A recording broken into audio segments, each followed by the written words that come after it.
안녕하세요. 미녀개그우먼 김승희입니다. 뮤지컬의 재미와 매력을 예리하게 들여다보는 뜨거운 시선. 오늘도 뮤지컬 평론가 원종원 교수님과 함께합니다. 안녕하세요. 네, 안녕하세요. 네, 반갑습니다.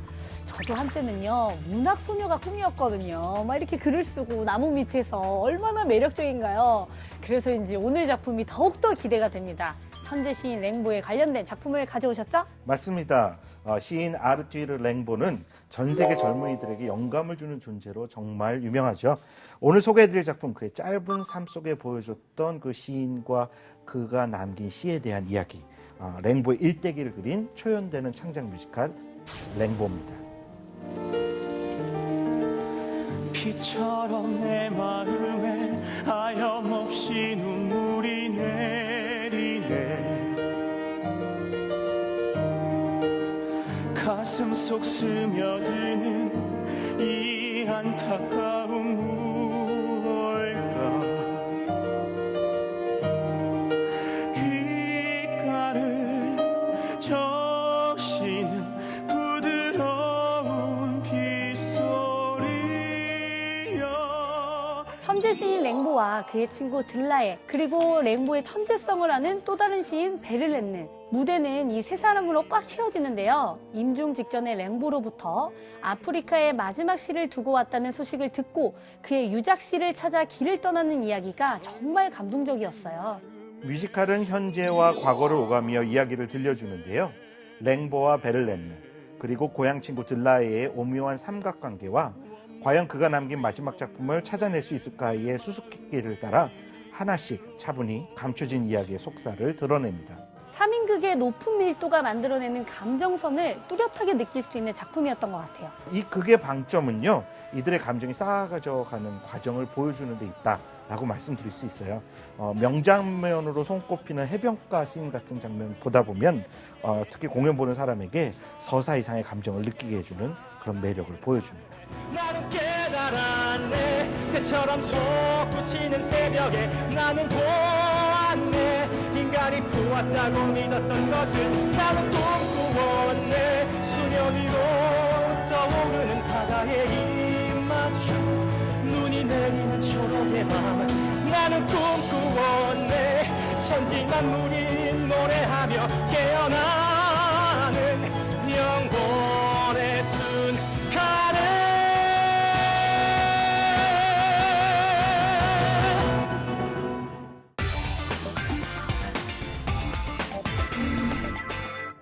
얼마 전에 소개했던 1446도 그렇고 퀴리 부인, 엘리자벳, 반엄까지 역사적 인물을 활용한 창작 뮤지컬이 크게 늘고 있는 것 같아요. 역사적 인물은 아무래도 대중적 인지도가 굉장히 높잖아요. 뮤지컬은 많은 관객들이 와서 공연을 봐야 하는데 인지도가 높은 사람을 극적 소재로 활용을 하면서 하지만 영화나 뭐 드라마나 혹은 대중음악과 달리 저작권을 지불할 필요는 없거든요. 역사 속 실존했던 인물이니까요. 네. 그래서 제작자나 창작자들에게 이런 역사 소재 이야기, 역사 속 인물들이 더 많이 각광을 최근 받고 있지 않나 생각을 할 수 있습니다. 시인 랭보는 어떤 인물인가요? 1871년 이 천재의 이야기를 듣게 된 시인들의 왕이라고 불렸던 아주 유명한 문단의 시인이 있었어요. 베를렌느가 그와 함께 기묘한 동거를 시작을 하게 됩니다. 그래서 영국과 벨기에 등지를 전전하며 살게 되고요. 마침내 유명한 권총 사건을 겪게 되는 일화를 경험하게 됩니다. 네. 그의 문학 작품보다 그의 삶 속에 있는 일화들이 더 유명했을 정도로 랭보 반항적이고 방랑적인 생활을 영위했다 이런 얘기도 있는데요. 유년 시절이 굉장히 불우했대요. 그래서 이 작품이 갖고 있는 저항적인 느낌, 그리고 그가 보여줬던 문학 세계에 별로 행복하지 않은 모습들, 비판적인 시각들, 이런 것들이 사실은 개인적인 체험에서 비롯된 것이다 라고 이야기하기도 합니다. 천재는 천재를 알아본다고 랭보의 천재성을 알고 그와 함께 살기로 했던 시인 베를렌느, 역시 독특한 인물이었던 것 같아요. 굉장히 독특합니다. 그쵸? 예, 신혼이었었대요. 그런데 랭보를 알게 된 거예요. 네. 결혼한 지 얼마 안 됐는데 그 랭보에게 매료돼서요. 결국은 신혼이었던 가정을 버리고 예, 유럽 전역을 돌아다니게 됩니다. 두 사람 성격도 아주 달랐고요. 작품에서 추구하는 세계도 판이하게 서로 차이가 있었습니다. 그래서 늘 많이 다퉜다라는 얘기가 있고요. 네. 아까 말씀드린 그 사건, 베를렌 베를렌느가 랭보에게 총을 발사하게 되는 사건이 벌어지게 됩니다. 이로 인해서 베를렌느는 감옥에 수감이 되고요. 랭보는 고향에 돌아와서 작품을 쓰게 되는데 그때 발표했던 작품이 그의 가장 유명한 작품 중에 하나, 지옥에서의 한철이라는 작품이 됐습니다. 뮤지컬은 랭보의 일생을 중심으로 파란만장했던 이 작가의 삶을 이야기에 담아서 보여주고 있습니다. 내 마음 구원해줄 동반자여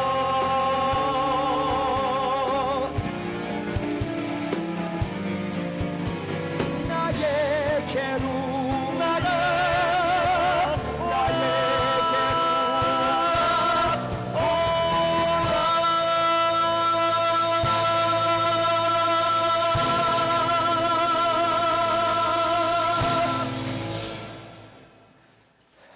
베를렌느 씨? 랭보?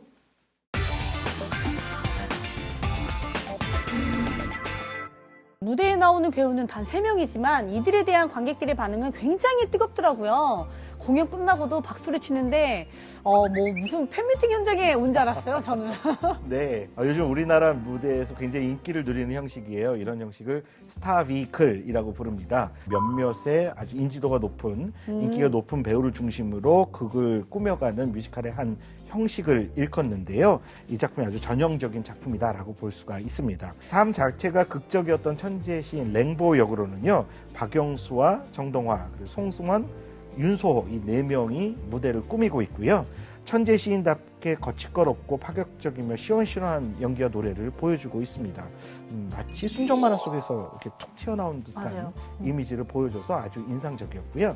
또 시인들의 왕 베를렌느 역으로는 에녹과 김종구 그리고 정상윤이 무대를 꾸미고 있습니다.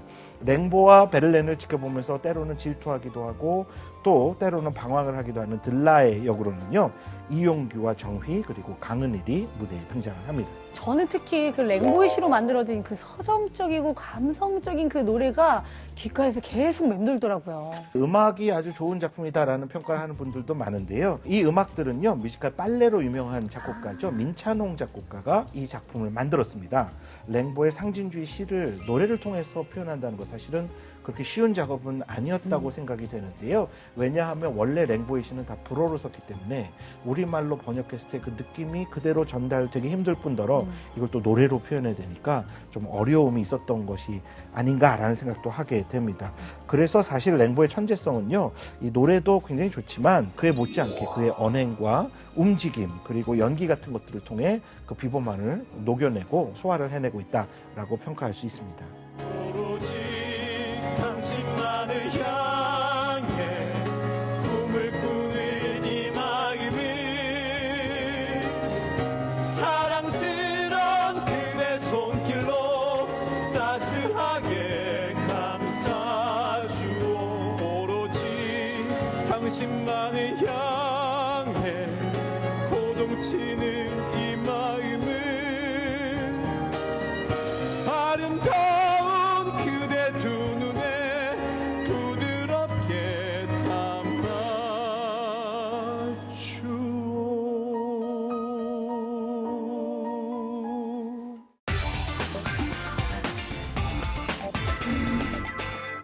공뜸이 시청자들에게 강추하는 명장면, 뜨거운 1번은 어딘가요?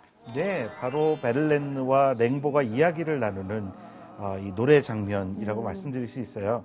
저는 이 세트도 굉장히 좀 멋있었는데 뒤에 그 배경으로 달이 보이잖아요. 네. 저렇게 해주니까 더 보는 사람들은 집중하고 더 재밌었던 것 같아요. 꿈을 꿔야 할 시간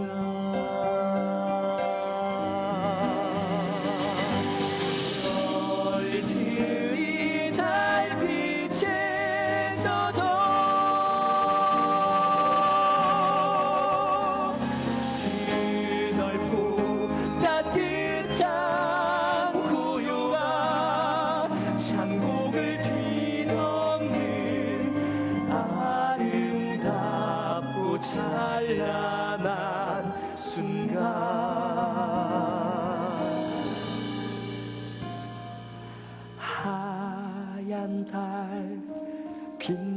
푸른 숲속 우거진 잎사귀 사이로 흐르는 말소리.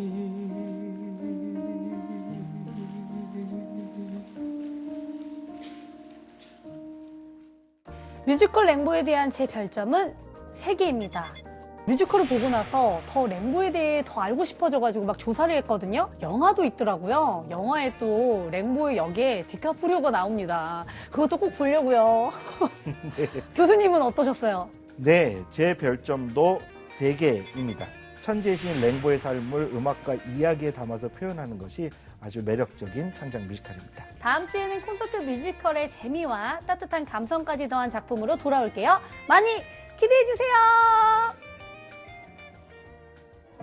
A는 잔인한 악취 위를 맴도는 파리떼 크로스처럼 반짝이는 검은 펄. 이는 순결한 안개 희고 당당한 빙하. 아이는 붉은 피 분노하는 입술.